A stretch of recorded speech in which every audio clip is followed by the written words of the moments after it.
Welcome to the motherfucking relay. We're covering today's top boxing news. Okay, we'll start with this. Word around the campfire seems to be that Canada's own Mary Spencer will be returning to action later on this year in October. Opposite the ring, the woman that gave her first professional loss late last year, Femke Hermans. What's supposed to be on October 11th in Montreal. They're running it back. They're doing a rematch. But that's not all.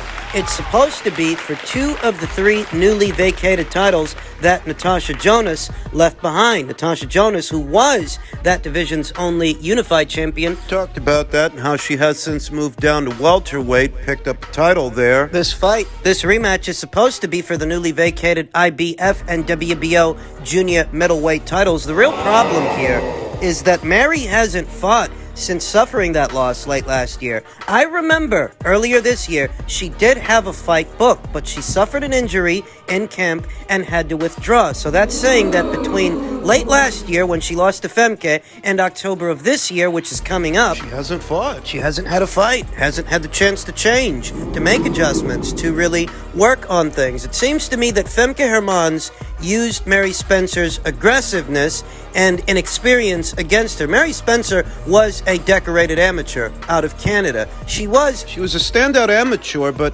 as a professional, she was still green around the gills. In some ways, she still is. One of the more statuesque and physically imposing fighters, hard punchers, anywhere at or around junior middleweight. Up until the Hermans fight, Mary Spencer was going in there and running over these girls, starching them, knocking them out. It seems to me that inexperience is what costed her the Hermans fight, because she got a little bit too hook happy. Too quick to step into those hooks, step into those punches without setting them up, without setting up those power shots. And Femke Hermans, through experience, craftiness, and counter-punching, was able to use Mary's aggressiveness against her, catching her coming in. She dominated Mary. That really wasn't what I expected. That wasn't what I thought was going to happen. I actually thought that Mary was going to run through Femke Hermans the same way she'd been running through everybody else. And Femke, through counter-punching, she was able to dominate Mary. That she hasn't rebounded off that loss yet is not encouraging. I mean,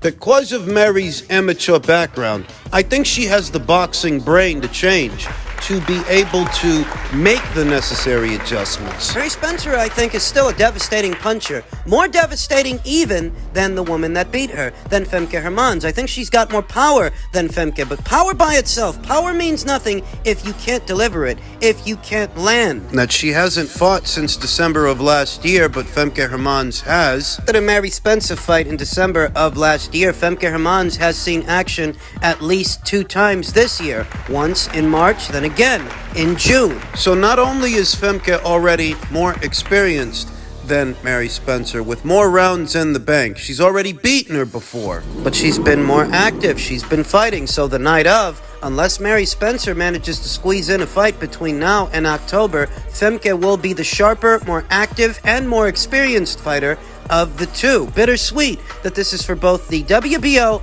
and IBF alphabet titles. I did envision Mary Spencer becoming one of the more dominant forces, dominant fighters at this weight, but these are less than ideal circumstances for this rematch. Even if it is for 2 titles. Not that Mary can't change. It's not that Mary can't adjust. It's that she hasn't done that yet. Looks like she's going to be going straight into this fight. This is dangerous. I think she's got the boxing brain for it, to make the necessary changes, to show more of a jab and change the cadence on the jab. Use some feints. Disguise the power shots instead of being so gung-ho. Don't be a brute. It's what costed her the first fight. She needs to be a little bit more streamlined in the second. Disguise the power shots. Use your height, use your length, use your legs to manage the distance better against Femke Hermans instead of trying to run her over. That didn't work the first time. It won't work the second. We'll talk more about the fight once there is an official announcement.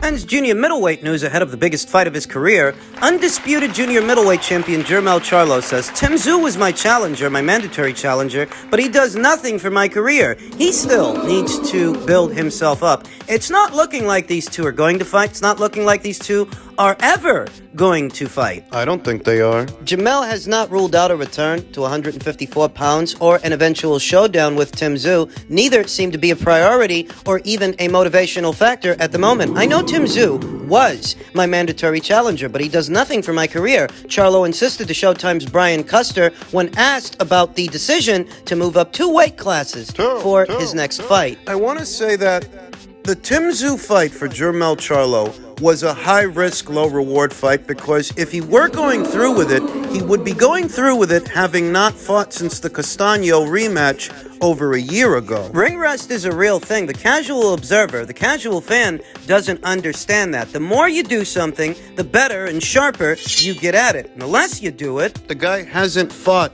in over a year, so his timing is going to be off. His cardio, having not made that weight in over a year. Jermell was always a very big junior middleweight, cutting a lot of weight to make 154. You say that taking on a more experienced fighter than Tszyu is just as, if not more risky. A more experienced and fully acclimated super middleweight in Canelo Alvarez. And while it is true it might be more risky, the rewards are greater. You're going to make a lot more money fighting Canelo than you would fighting Tszyu, and you're fighting for the chance to become a 2-time, 2-weight, undisputed champion. He still needs to build himself up, build up his career. I'm cool with that. But I was down to fight him anyway. Then we ran into the injury, and now it's like we get an opportunity like this, we're going to go ahead and take that. One thing, I'm not done yet at 154, but I'm fitting to catch the crown. Roy Jones, Hall of Fame 4-division world titleist, was able to move up and down. It's my turn now. Yeah, when Roy moved up to heavyweight and he came back down,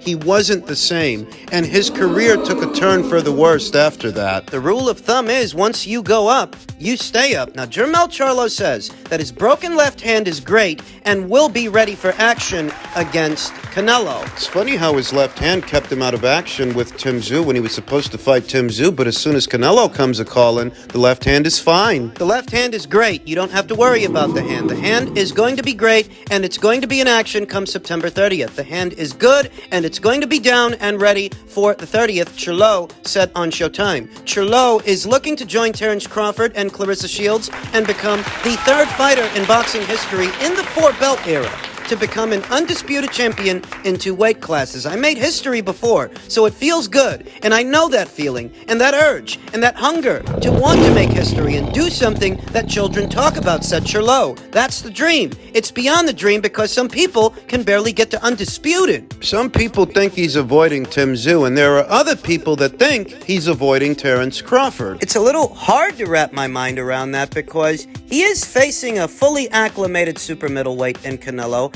a decorated fighter, one of the best. You say that the Tszyu fight is risky, and maybe you think the Crawford fight would be risky, and maybe it would. Not even saying that it wouldn't. But does that then mean that the Canelo fight yields no risks at all? Is that supposed to be a walk in the park?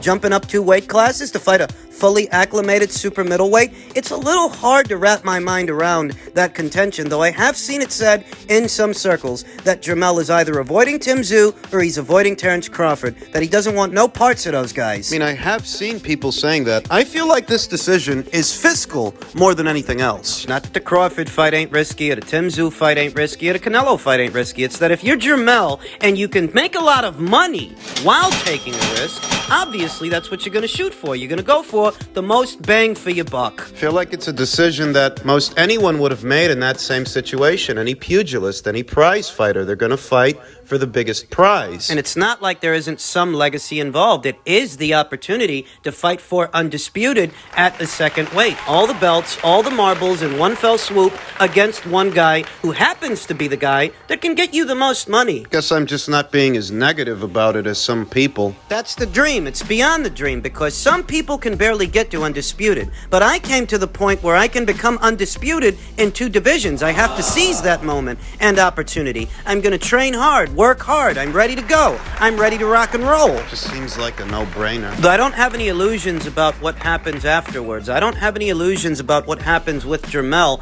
beyond the Canelo fight. If he wins the fight by some chance, or if he loses. And a lot of people think he's going to lose under these circumstances because he's not acclimated to super middleweight, because he hasn't fought in over a year and he's coming off an injury. What you have to consider is this guy's about to make the most money he's ever made for a fight. Right. Do you think he's going to be in a hurry to boil all the way back down to 154? No. 154 for less money. No. Less than what he is about to make opposite the ring Canelo Alvarez at super middleweight. Jermell Charlo says that he wasn't surprised to get the Canelo fight. I knew it would manifest. I want all the smoke. Perhaps he wants some smoke more than other smoke, Canelo smoke more than Tszyu smoke or Crawford smoke. Perhaps. I wasn't surprised to get the call to fight Canelo Alvarez, Charlo said on Showtime. This is nothing new for me. This is something that I knew was going to manifest. It's happening. September 30th, I'll be prepared. My brother is not capable of fighting right now, so he's not available. When I got the call, hey, I'm down for whatever. I want all the smoke. I'm here for whatever. You know what I'm saying? It only takes a phone call for me to make it happen. Yeah, some people aren't happy about this fight. Some people aren't happy that Canelo's fighting Jermell instead of somebody at super middleweight. Some people aren't happy that Jermell is fighting Canelo instead of a junior middleweight. Some people aren't happy, though in truth, Jermell didn't make a decision that anybody else wouldn't have made in that same situation. They would have made the same decision he did. Addressing the realities of it, I reiterate, if Jermell Charlo were to win at super middleweight, not saying that I think he can or he will, but if he did, he's not going to go back down to 154 for what? In that scenario, he'd be undisputed champion at super middle. What's he going to keep boiling down to junior middle for? It's a much more difficult weight for him to make. He's not getting any younger, and that weight isn't going to get easier to make. So in a scenario where he pulls off this miracle, he don't go back down to 154, and even in a scenario where he You loses, still don't go back down to 154. For what? He's going to have all that money to spend. if he goes in there, he gets dominated by Canelo, gets beat, gets knocked out, he's likely going to take some time off, spend some of the money he made, but he still ain't going to boil all the way down to 154. Not after all these years. Been making junior middleweight for years. Maybe he'd boil down to 160, middleweight, but not junior middleweight. I think he's all but done at junior middleweight. It's finished. He may not be saying it outright. He may be making open-ended comments that are open-ended, leaving the door open for him to go back down. But realistically, I don't think he's going to. I think he's done at 154. And you should too. Let's not be naive here. Downstairs at welter, on the heels of this past weekend's big showdown between Errol Spence Jr. and Terrence Crawford, Spence is optimistic about a Crawford rematch. I know I'm a lot better than what I showed. Past weekend's fight, its aesthetic and its outcome serviced as confirmation of what I already thought and what I already knew, that Terrence is too good for Errol. I know I'm a lot better than what I showed tonight, Spence said, and I know that I've got a lot of things that was off with me. Even though Terrence Crawford did what he was supposed to do, he was sharp and he was on point and he made sure he was 100% ready for this fight. The fighter's readiness is up to the fighter and his team, the fighter and his management, his promoter. The fighter being ready is just as much part of the job and a part of the sport as the gum shields and the gloves. Now, even though Errol Spence Jr. isn't making any excuses himself, any excuses about the weight, any excuses about the layoff, even though he isn't, his fans are. They're already taking to saying that he was out too long, that he was weight drained, but you tell me whose idea it was to put this fight off Errol's. for this amount of time. This could have happened years ago. Errol said he wanted to clean up his side of the street first. That took approximately 4 to 5 years. Got a feel for his power probably like first, second round, Spence said. You know, he's a strong dude, but you know, everybody at this top level has some type of power, but I think because my timing was off, he was catching me in between the shots. I told you, after that long layoff, after having not fought since the Ugas fight, in this fight, Errol's timing is going to be off. I said it a bunch of times, but that didn't stop Errol Spence Jr.'s obnoxious rabble of fans from saying he was going to annihilate Crawford. So you don't get to make excuses now. Nothing really surprised me, Spence said. He was just like I thought, just my timing wasn't good today. Terrence Crawford was able to effectively beat Errol Spence Jr. to the punch. Even though he's older than Errol, he was sharper and faster than Errol, but it's not just the speed. Not just. It was also the angle of attack. Errol Spence Jr. hasn't actually shared the ring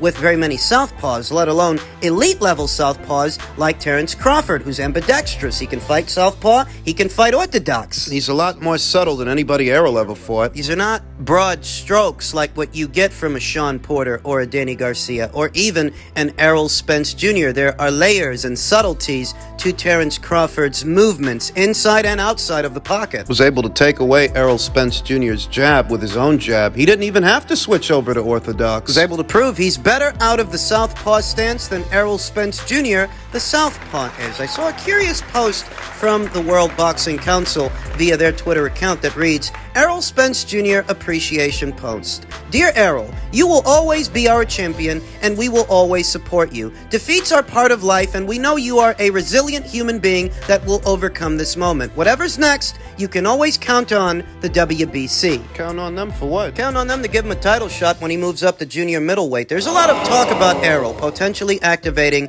the rematch clause, but Errol, if not anyone else, Errol's team has to know that it would be career suicide to squeeze in another fight with Terence Crawford later on this year. It would be career suicide to go right back in there with him again. At junior middleweight, it's not going to be any different. So what's the alternative? You will allow me to pitch you an idea. Perhaps Errol Spence Jr. can get back out there in the near future, perhaps before this year is out, but not against Terence Crawford for a second time. Not straight away. It's not going to change. It's going to go the same, if not worse, than it did the first time. What if he goes to 54 and he fights Brian Mendoza for what could be the newly vacated WBC title? Brian Mendoza is WBC interim champion. You might be thinking to yourself, given what Brian did to Sebastian Fundora, you might be thinking to yourself that that's a risky fight for Errol to take on his first fight at 154, but a Crawford rematch would be even riskier because Crawford knows you. He's got your number. Figured you out in just 1 or 2 rounds and had you badly bloodied after just 4. If Errol's not going to retire and he's not going to take a long hiatus from the sport, what he can do is fight Brian Mendoza at 154 while perhaps Terence Crawford takes on Tszyu. Crawford and Tim can fight for the vacant WBO, and Errol and Brian can fight for the vacant WBC. Then, once the smoke settles, the winners of those fights can meet up in the second quarter of next year, the winners presumably being Errol and Terence, except in that scenario, it would be a title fight, a unification match at a new weight, at junior middle. The first fight was far too lopsided for me. There's actually no need for a rematch. So if Errol and the people at the PBC are so insistent on having one, There's one way you could do it. One way for you to ease Errol back into activity, let him acclimate to the weight a bit. Terence too, give them both time to do it, then have them meet up again next year. Makes more sense to me than doing it straight away. If he does it straight away, that's career suicide. He's just going to get beat again. Perhaps worse than the first time.